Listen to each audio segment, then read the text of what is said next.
Masuklah ke kamar 308.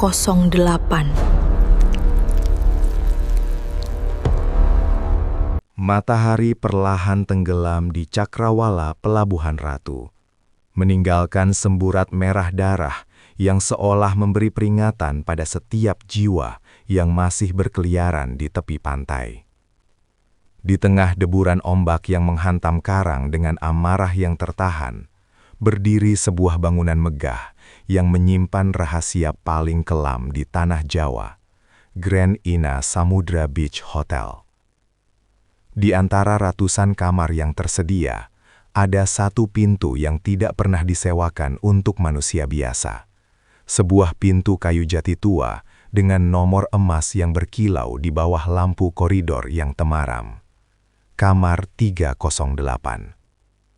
Kamar ini bukanlah tempat peristirahatan bagi mereka yang mencari ketenangan, melainkan sebuah singgasana duniawi bagi sang penguasa Laut Selatan, Nyi Roro Kidul. Rian, seorang pemuda yang dibesarkan dalam logika dan skeptisisme kota besar, berdiri di depan lobi dengan tas ransel yang terasa lebih berat dari biasanya. Baginya, cerita tentang sang ratu hanyalah dongeng pengantar tidur atau taktik pemasaran hotel untuk menarik wisatawan yang haus akan mistis. Ia datang bukan untuk berziarah, melainkan untuk menantang sesuatu yang dianggap suci oleh ribuan orang. Langkah kakinya menggema di lorong lantai 3 yang sepi, di mana karpet tebal seolah menyerap setiap suara, menciptakan keheningan yang menyesakkan dada. Semakin ia mendekati ujung lorong, aroma melati dan mawar mulai menyengat. Bukan wangi parfum ruangan yang menyegarkan, melainkan aroma bunga Kamboja yang biasa ditemukan di pemakaman tua yang lembab. Rian merasakan bulu kuduknya meremang, bukan karena takut, melainkan karena suhu udara yang tiba-tiba merosot tajam, seolah AC hotel tak lagi berfungsi normal, dan digantikan oleh hawa dingin yang berasal dari dasar samudra yang paling dalam. Di tangannya, ia menggenggam sebuah kotak kayu berisi sesajen lengkap yang telah ia siapkan dengan teliti, sesuai instruksi dari seorang dukun yang ia temui di pinggiran kota. Ia tidak tahu bahwa setiap langkah yang ia ambil adalah satu langkah lebih dekat menuju titik tanpa jalan kembali. Di balik pintu 308 itu, sesuatu yang sangat tua dan sangat kuat sedang menunggu, bukan untuk menyambut tamu, tetapi untuk mengklaim sebuah janji yang tak sengaja terucap oleh kesombongan manusia yang merasa bisa menguasai segalanya. Malam ini, logika Rian akan hancur berkeping-keping di bawah sapuan ombak yang tidak terlihat namun terasa sangat nyata di dalam dadanya. Rian berdiri terpaku tepat di depan daun pintu kayu berwarna gelap dengan angka 308 yang seolah menatapnya balik seperti mata emas yang haus. Lorong hotel yang seharusnya dipenuhi suara tamu atau langkah kaki petugas, kini terasa seperti lorong waktu yang terisolasi dari peradaban manusia. Keheningan di tempat itu begitu pekat hingga Rian bisa mendengar detak jantungnya sendiri yang berpacu liar melawan logika yang terus ia agungkan. Ia melirik jam tangan analognya, jarum jam bergerak perlahan menuju angka 12. Sisa waktu yang terasa seperti hitung mundur menuju eksekusi. Dengan tangan yang sedikit gemetar, ia mulai mengeluarkan isi dari kotak kayu yang ia bawa. Piring porselen putih berisi bunga 7 rupa yang masih segar dengan tetesan embun yang tampak seperti air mata. Secangkir kopi hitam yang uapnya meliuk-liuk membentuk pola aneh di udara, dan selembar kain hijau zamrud yang sangat halus, warna yang secara turun-temurun dilarang keras di pesisir selatan jika kau tak ingin diseret ke istana bawah laut. Aroma dupa yang ia nyalakan mulai memenuhi koridor, menciptakan kabut tipis yang membuat pemandangan di depannya menjadi kabur dan surreal. Rian berbisik pelan, menantang kegelapan dengan kata-kata yang ia anggap remeh, tanpa menyadari bahwa di balik pintu itu, udara mulai berputar membentuk pusaran kecil. Ia merasakan ada tekanan besar yang mendorong dari dalam ruangan, sebuah energi purba yang membuat dadanya sesak, olah-olah ia sedang menyelam di kedalaman. 100 meter tanpa tabung oksigen. Bayangan di dinding koridor mulai memanjang dan bergerak tidak selaras dengan gerakan tubuhnya sendiri. Seolah-olah bayangannya telah lebih dulu menyerah pada entitas yang menghuni kamar tersebut. Saat ia meletakkan sesajen terakhir di bawah ambang pintu, terdengar suara gesekan kunci dari sisi dalam. Sebuah bunyi klik logam yang dingin dan tajam, yang membelah kesunyian malam. Tidak ada siapa-siapa di koridor itu selain dirinya. Namun Rian merasa ada ribuan mata yang sedang mengintip dari balik celah dinding. Menunggu dengan sabar saat ia melintasi garis batas antara keberanian dan kegilaan.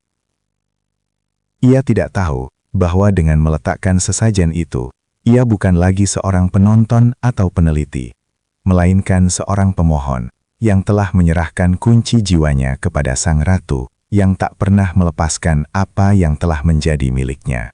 Detik-detik menuju tengah malam, terasa seperti tarikan nafas panjang yang tertahan di bawah permukaan air. Rian masih berlutut di depan pintu kamar 308. Matanya terpaku pada kepulan asap dupa yang bukannya naik ke langit-langit, malah merayap rendah dan masuk ke celah bawah pintu, seolah-olah ditarik oleh nafas dari dalam ruangan. Suasana lobi lantai 3 yang tadinya hanya sunyi, kini berubah menjadi asing. Bunyi dengung lampu neon di langit-langit perlahan menghilang, digantikan oleh suara deburan ombak yang sangat jauh, namun terasa nyata di balik dinding hotel. Rian merasakan lantai di bawah lututnya mulai terasa lembab, seolah-olah semen dan karpet hotel itu perlahan-lahan mengeluarkan air laut yang asin. Tanpa peringatan, lampu koridor berkedip sekali, kemudian meredup menjadi warna kekuningan yang sakit, menyisakan kegelapan yang pekat di ujung-ujung lorong. Pada saat itulah, Rian mendengar sesuatu yang membekukan darahnya. Suara seretan kain basah di atas lantai kayu dari balik pintu kamar 308. Serak, serak, serak. Suara itu lambat, berirama, dan sangat berat, seolah-olah sesuatu yang mengenakan gaun megah namun basah kuyup sedang berjalan mendekat ke arah pintu. Jantung Rian berdegup sangat kencang hingga ia merasa bisa mendengarnya di telinganya sendiri, menulikan logika yang selama ini ia banggakan. Tiba-tiba, ia melihat bayangan hitam bergerak di bawah celah pintu, menghalangi cahaya samar yang keluar dari dalam kamar. Hawa dingin yang luar biasa tajam menyapu jemari. Tangannya yang masih berada di dekat sesajen, sebuah kedinginan yang tidak hanya menusuk kulit, tapi seolah membekukan sumsum tulang. Bau melati yang tadinya harum, kini berubah menjadi aroma anyir darah dan lumut laut yang busuk. Rian ingin berdiri dan lari sekencang mungkin, namun kakinya terasa seperti terpaku ke lantai, lumpuh oleh kehadiran sesuatu yang luar biasa besar dan berwibawa di balik pintu itu. Ia menyadari bahwa sesajen itu telah diterima, namun bukan dengan cara yang ia bayangkan. Pintu kayu di depannya tidak terbuka, namun ia mendengar suara bisikan tanpa wujud yang merayap di dinding lorong, memanggil namanya dengan suara yang terdengar seperti ribuan ombak yang pecah secara bersamaan. Di saat itu juga, piring berisi bunga 7 rupa yang ada di depannya mulai bergetar hebat, dan satu persatu kelopak bunga itu menghitam lalu hancur menjadi abu, seolah-olah kehidupan mereka telah disedot habis oleh entitas yang haus akan pemujaan. Ketakutan yang tadinya hanya berupa getaran halus di ujung jari, kini meledak menjadi teror murni yang melumpuhkan seluruh sendirian. Di depan matanya yang terbelalak, cangkir kopi hitam yang ia letakkan sebagai sesajen mulai berputar perlahan di atas lantai tanpa ada yang menyentuh. Sementara isinya yang hitam pekat mulai meluap dan membentuk genangan yang menyerupai wajah seorang wanita yang sedang merontah.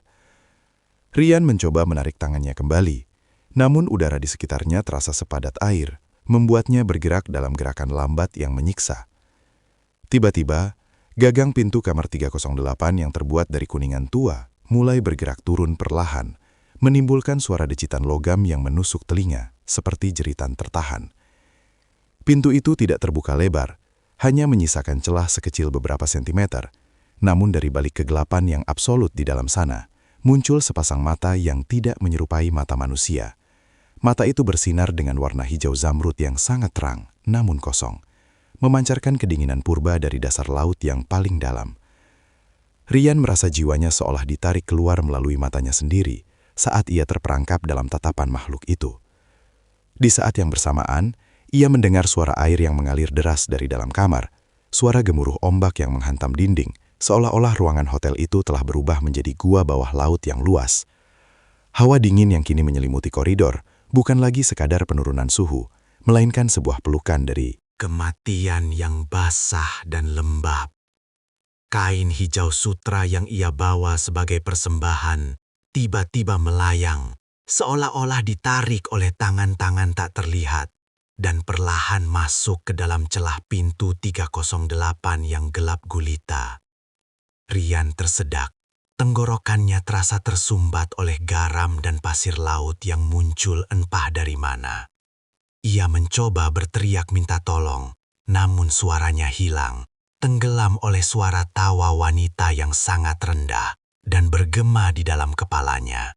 Tawa yang terdengar seperti gesekan karang di dasar samudra. Ia menyadari bahwa persembahannya telah membangkitkan sesuatu yang sudah lama lapar akan perhatian manusia. Dan kini, entitas di balik pintu itu tidak lagi puas hanya dengan bunga dan kopi. Bayangan Rian di dinding mulai memisahkan diri dari tubuhnya, berdiri tegak dan bergerak menuju pintu 308 yang terbuka sedikit, meninggalkan tubuh aslinya yang gemetar tak berdaya di tengah koridor yang kian mencekam. Kesadaran Rian mulai memudar saat ia menyaksikan bayangannya sendiri melangkah masuk ke dalam kegelapan kamar 308 tanpa bisa ia cegah. Ia mencoba bangkit, namun lantai koridor di bawah kakinya tidak lagi terasa padat. Permukaannya berubah menjadi lunak dan bergerak-gerak seperti permukaan ubur-ubur raksasa. Air laut yang asin mulai merembes keluar dari balik wallpaper bunga di dinding, mengalir turun dalam aliran kecil yang berwarna keruh, menyerupai nanah. Suara deburan ombak yang tadinya terdengar jauh kini bergemuruh tepat di telinganya, mengguncang fondasi bangunan hingga lampu-lampu di langit-langit berayun liar dan pecah satu persatu, menghujani lantai dengan serpihan kaca yang berkilauan dalam kegelapan. Di tengah kekacauan itu, Rian melihat sosok-sosok transparan muncul di sepanjang lorong, mengenakan pakaian kuno kerajaan yang basah kuyup, berdiri mematung dengan kepala tertunduk, seolah-olah sedang memberikan penghormatan kepada sesuatu yang akan lewat. Udara di sekitarnya menjadi begitu pekat oleh uap air dan aroma kemenyan, sehingga Rian mulai merasa paru-parunya terisi oleh cairan setiap kali ia mencoba menarik napas. Tiba-tiba, sebuah tangan pucat dengan kuku-kuku panjang berwarna emas keluar dari celah pintu 308, meraih pergelangan kaki Rian dengan cengkraman yang sedingin es dan sekeras karang. Rian tersungkur, wajahnya menghantam karpet yang kini telah berubah menjadi genangan air laut setinggi mata kaki. Ia mencoba merangkak menjauh, namun kekuatan yang menariknya begitu dahsyat, menyeret tubuhnya perlahan menuju pintu yang terbuka sedikit itu. Di dalam kamar yang gelap, ia tidak lagi melihat tempat tidur atau furnitur hotel, melainkan sebuah hamparan laut lepas yang bergejolak di bawah langit malam tanpa bintang. Ia menyadari bahwa pintu 308 bukanlah sekadar akses menuju sebuah ruangan, melainkan sebuah portal menuju kedalaman dimensi yang dihuni oleh mereka yang telah lama terlupakan oleh waktu. Jeritan Rian akhirnya pecah, namun suara itu segera diredam oleh suara tawa yang memenuhi koridor. Suara tawa yang bukan berasal dari satu orang, melainkan ribuan suara wanita yang bersatu dalam harmoni yang mengerikan. Saat tubuhnya hampir melewati ambang pintu, ia melihat sesajen yang tadi ia letakkan, kini telah berubah menjadi tumpukan tulang belulang kecil yang berserakan, sebuah peringatan terakhir bahwa apa yang ia berikan tidak akan pernah cukup untuk menebus nyawanya yang telah ia pertaruhkan. Tubuh Rian terseret sepenuhnya melewati ambang pintu kamar 308, dan seketika itu juga, suara pintu yang tertutup di belakangnya terdengar seperti dentuman meriam yang mengakhiri hubungannya dengan dunia manusia. Ia tidak lagi merasakan karpet hotel di bawah tubuhnya. Sebaliknya, ia merasa seolah-olah sedang melayang di dalam ruang hampa yang dingin dan basah. Kegelapan di dalam kamar ini tidaklah kosong, melainkan terasa hidup dan berdenyut, seolah dinding-dindingnya adalah dinding organ tubuh makhluk raksasa yang sedang bernafas. Saat matanya mulai terbiasa dengan kegelapan, ia melihat pemandangan yang mustahil. Langit-langit kamar itu menghilang, digantikan oleh permukaan air laut yang berkilau di atas sana, menunjukkan bahwa ia kini berada di dasar samudra, namun secara ajaib masih bisa bernafas, meskipun udara terasa berat dan berasa logam. Di tengah ruangan yang luasnya kini tampak tak berujung, berdiri sebuah kursi besar yang terbuat dari jalinan akar bahar hitam dan tulang ikan paus, diselimuti oleh kain-kain sutra hijau yang melambai-lambai mengikuti arus air yang tak terlihat. Rian mencoba berdiri, namun tekanan hidrostatik di tempat itu seolah menekan pundaknya, memaksanya untuk tetap bersimpuh. Di atas singgasana itu, sebuah gaun hijau zamrud yang sangat megah tampak duduk dengan anggun, namun bagian atasnya tertutup oleh kabut hitam yang pekat. Aroma bunga Kamboja kini berubah menjadi bau anyir yang sangat segar, seperti ikan yang baru saja dibelah di atas karang. Rian melihat kain sutra hijau yang tadi ia persembahkan, kini telah melilit lehernya sendiri. Perlahan-lahan mengetat, seolah-olah kain itu memiliki nyawa dan sedang mencoba menyatukan detak jantungnya dengan irama samudra. Ia mendengar suara bisikan ribuan jiwa yang tenggelam, suara-suara yang meratap dan memuja secara bersamaan, menciptakan simfoni kegilaan yang membuat telinganya mulai mengeluarkan darah. Di sudut-sudut ruangan, ia melihat bayangan manusia-manusia lain yang berdiri mematung dengan kulit pucat kebiruan dan mata yang dijahit dengan benang emas. Mereka adalah para pengabdi yang juga pernah mencoba menantang sang ratu dengan kesombongan yang sama. Rian menyadari bahwa sesajen tengah malam yang ia taruh bukanlah tiket untuk melihat keajaiban, melainkan kontrak penyerahan diri yang kini sedang ditandatangani dengan ketakutannya sendiri. Saat sosok di atas singgasana itu mulai condong ke depan, menampakkan jemari panjang dengan kuku emas yang berkilau, Rian tahu bahwa malam ini tidak akan pernah berakhir dengan fajar. Hawa dingin yang menusuk sumsum tulang kini berubah menjadi sensasi terbakar yang aneh saat sosok di atas singgasana itu mulai bangkit. Setiap gerakan yang dilakukan entitas itu menciptakan riak di udara yang terasa seperti hantaman ombak kecil ke wajah Rian. Rambut hitam yang panjang dan legam terurai bebas, melayang-layang di air seperti ribuan ular air yang sedang mengintai mangsa.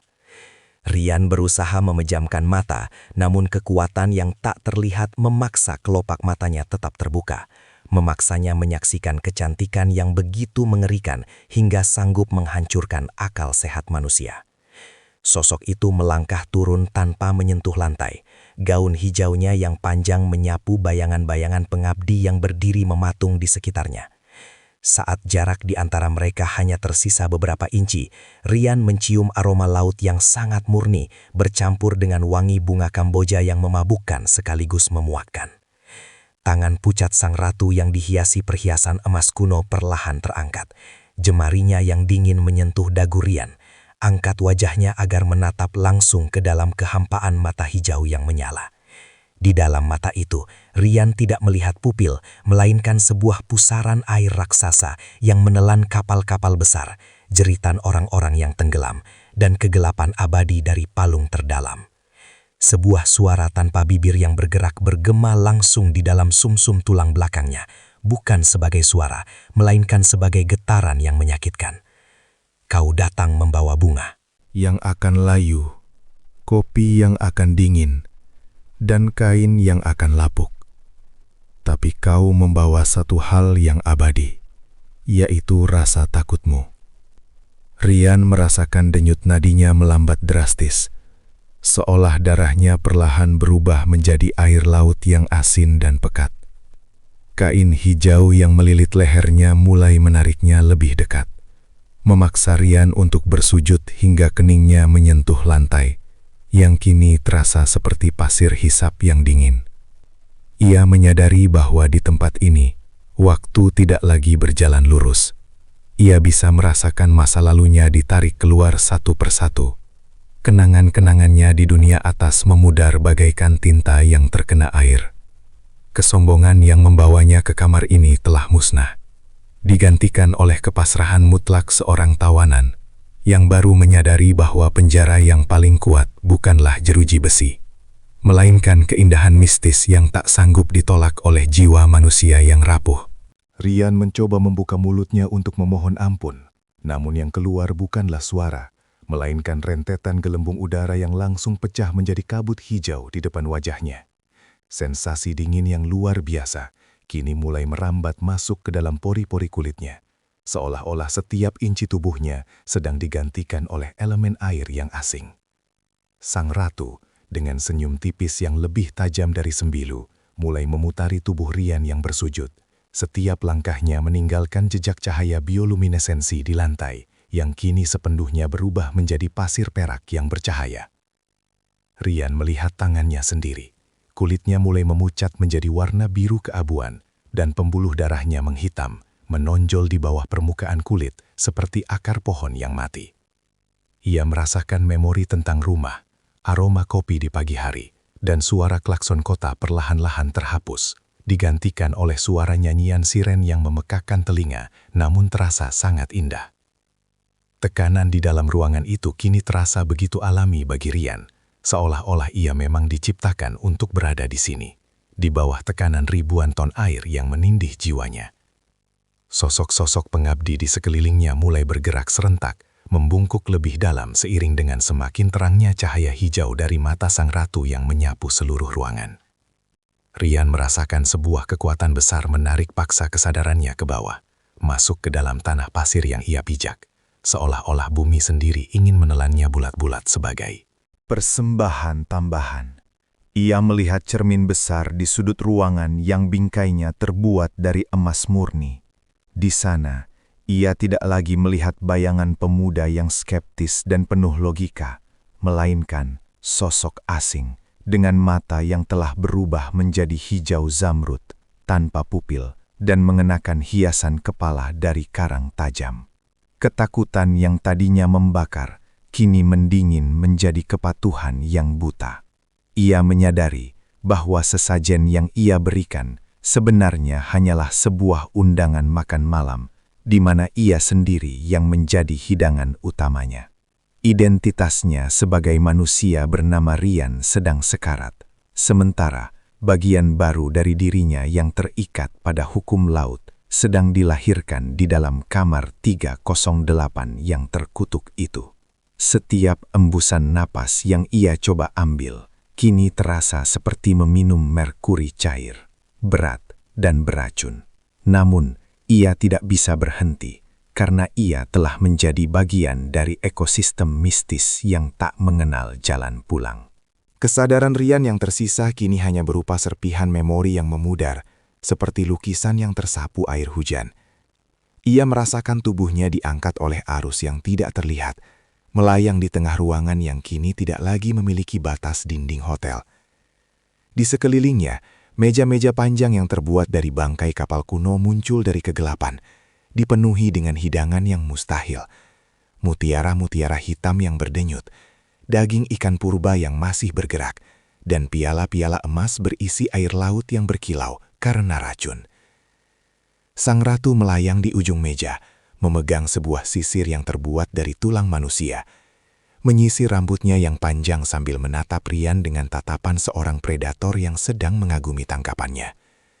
Rian mencoba menggerakkan jari-jarinya, namun ia menyadari bahwa kulitnya telah mengeras menjadi seperti sisik halus yang memantulkan cahaya hijau dari dalam kegelapan. Ia tidak lagi merasa lapar atau haus sebagai manusia, melainkan merasakan kerinduan yang amat sangat pada kedalaman yang lebih jauh, pada kegelapan yang lebih pekat di bawah palung samudera. Suara bisikan yang tadi ia dengar kini berubah menjadi paduan suara yang mengagungkan namanya, atau nama baru yang diberikan laut kepadanya. Tiba-tiba, sang ratu menjentikkan jarinya, dan bayangan-bayangan pengabdi yang tadi berdiri diam kini mulai bergerak mendekati Rian, masing-masing membawa persembahan yang diambil dari orang-orang yang pernah hilang di pantai selatan. Jam tangan yang sudah berkarat, sepatu yang dipenuhi tiram, dan foto-foto keluarga yang sudah hancur terkena air asin. Mereka memaksa Rian untuk menerima barang-barang itu, seolah-olah sedang mentransfer beban kesedihan dari para kurban terdahulu kepadanya. Rian merasakan setiap kesedihan itu menghujam jiwanya, membuatnya menangis. Namun air matanya tidak pernah jatuh. Mereka langsung menyatu dengan air laut di sekelilingnya. Ia kini memahami bahwa kamar 308 adalah titik di mana semua energi duka dari lautan dikumpulkan dan diproses oleh sang penguasa. Pintu hotel yang tadi menjadi jalan masuknya kini tampak sangat kecil dan jauh di atas sana, seperti lubang cahaya di ujung terowongan yang semakin tertutup oleh tumpukan mayat-mayat transparan. Tidak ada jalan kembali, karena di tempat ini, setiap langkah yang kau ambil menjauh dari cahaya adalah janji setia yang kau tanda tangani dengan nafas terakhirmu. Rian pun mulai membuka mulutnya, bukan untuk berteriak, melainkan untuk ikut menyanyikan lagu pemujaan yang mengerikan itu, menyambut kegelapan yang kini ia anggap sebagai rumah barunya. Rian merasakan jiwanya pecah saat ia mulai menelan air laut yang disodorkan dalam piala emas itu. Rasanya bukan lagi asin, melainkan seperti aliran listrik yang membakar setiap sirkuit memorinya tentang dunia atas. Sosok sang ratu kini berdiri tepat di hadapannya. Tubuhnya yang tinggi semampai memancarkan aura otoritas yang membuat ruang di sekitar mereka melengkung. Dengan satu gerakan tangan yang anggun, sang ratu menyentuh kening Rian dengan ujung kuku emasnya. Dan seketika itu juga, sisa-sisa pakaian hotel yang dikenakan Rian hancur menjadi debu, digantikan oleh jalinan kain sutra hijau yang tumbuh langsung dari kulitnya yang kini bersisik. Rian mencoba mengingat nama ibunya, wajah kekasihnya, atau warna langit di pagi hari. Namun setiap bayangan itu segera ditarik paksa oleh arus bawah laut yang tak terlihat, dan digantikan oleh visi tentang istana karang yang megah dan gelap. Ia kini bukan lagi Rian sang pemuda skeptis. Ia adalah entitas baru, seorang penjaga gerbang yang tak memiliki kehendak bebas, yang hanya hidup untuk menjalankan perintah dari tahta hijau. Di sekelilingnya, dinding-dinding kamar 308 yang tadinya semu, kini benar-benar menghilang, menyisakan sebuah gerban raksasa yang terbuat dari tulang belulang pelaut yang dikeraskan oleh tekanan ribuan tahun. Sang ratu berbisik lembut, namun suaranya menggelegar seperti badai di tengah laut. Tugasmu telah dimulai, wahai saksi dari kesombongan manusia. Kau akan berdiri di ambang pintu ini, menunggu mereka yang datang dengan niat yang sama sepertimu. Rian merasakan matanya kini sepenuhnya berubah menjadi permata hijau yang dingin. Kehilangan pupil dan kemampuan untuk berkedip. Ia tidak lagi merasakan takut, sedih, atau penyesalan. Yang tersisa hanyalah kepatuhan yang hampa dan haus akan energi kehidupan yang baru. Ia melihat bayangan dirinya sendiri di permukaan air yang tenang di bawah kakinya. Sosok itu bukan lagi manusia, melainkan prajurit air dengan wajah pucat yang membeku dalam ekspresi pengabdian abadi. Pintu 308 yang sesekali bergetar karena suara dari dunia manusia di luar sana, kini terasa seperti kenangan dari planet yang sangat jauh. Rian pun melangkah mundur, menyatu dengan bayangan di sudut ruangan, menjadi bagian dari kegelapan yang akan menyambut siapapun yang berani menaruh sesajen di tengah malam. Ia telah resmi menjadi mitos yang ia benci. Sebuah peringatan hidup bagi mereka yang percaya bahwa logika bisa mengalahkan kekuatan yang lebih tua dari bumi itu sendiri. semburat jingga mulai membelah langit di atas pelabuhan Ratu, memantulkan cahaya pada permukaan laut yang kini tampak tenang. Seolah-olah badai mistis yang terjadi beberapa jam lalu hanyalah ilusi yang diciptakan oleh kegelapan. Di dalam hotel, seorang petugas kebersihan bernama Pak Jaka berjalan menyusuri lorong lantai 3 dengan perasaan tidak enak yang menghimpit dadanya. Langkah kakinya terhenti tepat di depan pintu kamar 308 yang tertutup rapat dan hening, namun matanya langsung tertuju pada lantai di depannya. Piring porselen yang tadi malam diletakkan Rian masih ada di sana, tetapi keadaannya sungguh mengerikan. Piring itu retak menjadi 1000 keping, seolah-olah telah diinjak oleh kekuatan yang sangat berat, dan semua bunga 7 rupa di atasnya telah berubah menjadi tumpukan abu hitam yang masih mengeluarkan uap dingin. Yang lebih mengejutkan lagi, koridor yang seharusnya kering kini dipenuhi jejak kaki basah yang tidak berpola, jejak kaki yang tampak seperti lumpur laut bercampur pasir yang mengarah tepat ke pintu kamar di sebelah 308, kamar tempat Rian seharusnya menginap. Pak Jaka memberanikan diri mengetuk pintu kamar Rian, namun tidak ada jawaban, hanya suara tetesan air yang jatuh secara konsisten dari balik daun pintu. Tik, tik, tik, seperti suara detak jam yang menghitung mundur sesuatu yang buruk. Dengan tangan gemetar, ia menggunakan kunci cadangan untuk membuka pintu tersebut. Saat pintu terbuka, hawa dingin yang luar biasa langsung menerjang wajahnya, membawa aroma garam yang sangat pekat, hingga membuatnya tersedak. Kamar itu kosong, namun pemandangannya sangatlah ganjil. Tempat tidurnya masih rapi, namun seluruh permukaannya basah kuyup, seolah-olah baru saja direndam di dalam laut. Di atas bantal, bukannya kepala manusia, Pak Jaka justru menemukan tumpukan rumput laut yang masih segar dan beberapa ekor ikan kecil yang sudah mati, dengan mata yang melotot. Di dinding kamar, tepat di atas sandaran tempat tidur, terdapat sebuah tulisan besar yang terbentuk dari rembesan air laut yang tampak seperti air mata. Dia telah memilih untuk melayani. Pak Jaka mundur perlahan dengan wajah pucat pasi, menyadari bahwa pemuda yang ia lihat kemarin sore kini telah menjadi bagian dari statistik orang hilang yang tak akan pernah ditemukan oleh tim SAR manapun. Logika manusia tidak akan sanggup menjelaskan mengapa ada pasir laut yang hangat di dalam kamar lantai 3 yang tertutup rapat, atau mengapa cermin di kamar itu kini menunjukkan bayangan laut yang bergejolak, bukannya pantulan ruangan itu sendiri. Kepanikan mulai merayap di sepanjang koridor lantai 3 saat manajer hotel dan pihak berwenang berdiri di ambang pintu kamar Rian yang terbuka lebar. Bau anyir yang menusuk bukan lagi sekadar aroma laut biasa, melainkan bau kematian yang terjepit di antara dua dunia. Pak Jaka, sang petugas kebersihan, duduk bersimpuh di lantai koridor sambil terus menggumamkan doa yang tak putus. Matanya menolak untuk kembali menatap ke dalam ruangan yang kini tampak seperti gua bawah laut yang kering. Polisi mencoba mengumpulkan bukti, namun setiap kali mereka mencoba memotret genangan air di atas tempat tidur, kamera mereka hanya menangkap bayangan hijau yang kabur atau distorsi cahaya yang menyerupai wajah wanita yang sedang tersenyum. Pasir yang berserakan di karpet bukan sekadar pasir pantai biasa. Saat disentuh, pasir itu terasa panas dan berdenyut, seolah-olah butiran-butiran itu adalah sel-sel hidup yang terus mengawasi setiap pergerakan manusia di sana. Seorang detektif mencoba mengambil sehelai kain sutra hijau yang tersangkut di kaki meja. Namun saat jarinya menyentuh kain itu, ia berteriak kesakitan karena tangannya seketika membeku dan membiru, seakan ia baru saja menyentuh bongkahan es dari kutub terdalam. Tidak ada tanda-tanda kekerasan, tidak ada pintu yang dirusak, dan yang paling mengerikan adalah rekaman CCTV yang menunjukkan Rian berjalan keluar dari kamarnya pada pukul 23.55 menuju kamar 308, lalu menghilang begitu saja tepat di depan pintu kayu itu, seolah-olah ia terserap masuk ke dalam serat-serat kayu tanpa pernah membukanya. Manajer hotel segera memerintahkan untuk menutup seluruh lantai 3 dari tamu. Namun suara-suara aneh mulai terdengar merambat melalui pipa-pipa air. Suara nyanyian lirih yang sangat indah, namun memicu keinginan untuk segera berlari menuju pantai dan menenggelamkan diri. Di dalam kamar 308 yang tetap terkunci rapat, terdengar suara gesekan kursi yang ditarik, seolah-olah sang penghuni baru saja menyelesaikan jamuannya dan kini sedang beristirahat dengan tenang.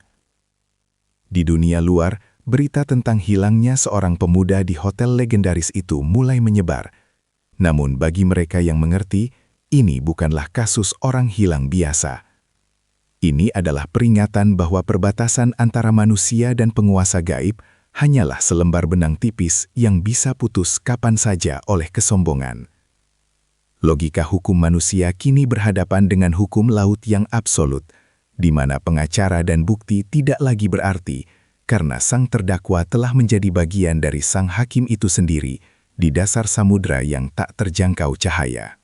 Malam kembali jatuh di Pelabuhan Ratu, namun kali ini atmosfernya terasa jauh lebih berat dan menekan, seolah-olah seluruh kota sedang ditindih oleh langit yang terbuat dari air. Di lantai 3 hotel yang kini dikosongkan, kegelapan tidak lagi bersifat pasif. Ia berdenyut dengan ritme yang sama dengan detak jantung Rian yang kini telah menjadi abdi. Suara air yang menetes dari pipa-pipa hotel berubah menjadi suara bisikan kolektif yang menyebut-nyebut nama para tamu yang masih bertahan di lantai lain. Di bawah, di bibir pantai yang hanya berjarak beberapa ratus meter dari jendela kamar 308, air laut mulai berperilaku aneh.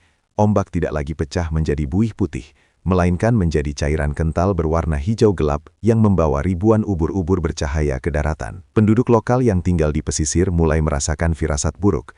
Anjing-anjing liar menggonggong tanpa henti ke arah hotel, sementara para nelayan menolak untuk melaut karena mereka melihat bayangan sebuah istana megah yang terpantul di permukaan air yang tenang. padahal tidak ada bangunan apapun di tengah laut. Di dalam lobi hotel yang sunyi, suhu udara merosot hingga ke titik beku, dan setiap permukaan kaca mulai tertutup oleh lapisan garam yang membentuk pola-pola aneh menyerupai sisik ular raksasa. Seorang resepsionis yang berjaga malam itu melaporkan mendengar suara telepon internal berdering dari kamar 308. Saat ia memberanikan diri untuk mengangkatnya, yang terdengar hanyalah suara gemuruh ombak yang sangat keras dan suara napas berat yang basah diikuti oleh bisikan dingin. Kami masih lapar. Teror ini bukan lagi tentang satu orang yang hilang, melainkan tentang portal yang telah terbuka lebar dan menolak untuk ditutup. Kekuatan mistis dari kamar 308 mulai merembes keluar, memengaruhi mimpi-mimpi orang yang tidur di radius 1 kilometer, membuat mereka bermimpi tentang tenggelam dalam pelukan wanita berbaju hijau yang cantik namun mematikan. Setiap orang yang pernah menertawakan mitos ini tiba-tiba merasa terdorong untuk berjalan menuju pantai di tengah malam, seolah-olah ada magnet tak terlihat yang menarik jiwa mereka menuju kedalaman. Rian, yang kini telah sepenuhnya menyatu dengan bayangan sang ratu, berdiri di balik jendela kamar 308 yang gelap, menatap ke arah kota dengan mata hijau zamrudnya yang menyala, menunggu perintah selanjutnya untuk menjemput sesajen-sesajen bernyawa lainnya yang akan segera berdatangan. Karena rasa penasaran yang sama mematikannya. Pihak hotel, yang kini berada di ambang kehancuran reputasi dan dihantui oleh fenomena yang tak masuk akal, akhirnya memanggil seorang pemuka adab partua dari pesisir selatan untuk mencoba menutup celah dimensi yang terbuka di kamar 308. Sang tetua datang dengan wajah yang dipenuhi garis-garis kecemasan, membawa dupa paling murni, dan rapalan doa yang telah diwariskan selama 7 generasi. Namun, saat ia melangkah masuk ke koridor lantai 3, dupa yang ia bawa langsung padam secara serentak, seolah-olah ditiup oleh napas raksasa yang tidak terlihat. Dinding-dinding hotel mulai mengeluarkan suara retakan yang mengerikan, dan dari balik pintu 308, air laut mulai menyembur keluar melalui lubang kunci dengan tekanan yang sangat tinggi, membawa serta potongan-potongan kecil karang tajam yang melukai siapa saja yang berdiri di dekatnya.